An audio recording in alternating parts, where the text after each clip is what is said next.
Malampusong napahigayon sa pipila ka mga voting centers sa Davao Region ang simultaneous field test sa Commission on Elections aron masigurong hapsay ang mga proseso gikan sa pagboto hangtod na sa canvassing sa umaabot nga 2025 midterm elections. Ano ang report ni Argil Relator?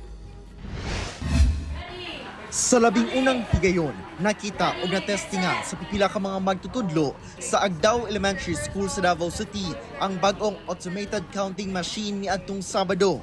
Sa maong makina, i-feed ang balota human sa pag-shade sa butante aron ipun ang boto alang sa umaabot nga 2025 midterm elections.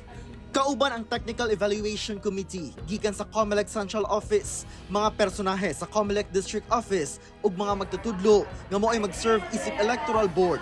Gitestingan ang maong makina gamit ang pre-shaded nga balota ug ang pag-ihap niini sa boto. Usa sa nakitang hagit mao ang pagpangita sa signal aron matransmit ang resulta sa City Board of Canvassers kon Cebu. Apan na resolba ra kini dayon, diyan nakita ang lugar kung asa mas kusog ang signal. High-tech. Ang iya pong mga resibo kay mas dako, mas maklaro. So dapat may training mo abot, kay ang mga kuan kay ang sa machine pa man niya later sa kuan na may kanang sa tanan naging procedure. Gikan sa voting center, i-transmit ang mga boto sa sibok nga nakapwesto sa Sangguniang Panlungsod Building alang sa canvassing gamit ang Consolidated Canvassing System. Malampusong nakaprint og mga dokumento sama sa Certificate of Canvass, Proclamation o guban pa nga gikinahanglan aron maproklama kung kinsa ang mga mananaog. Kato lang kay naglisod sila pangita mga sa signal kay syempre karon testing pa man gyud no, so gitanaw nila kung asa pwede magplastar. Successful itong testing this morning.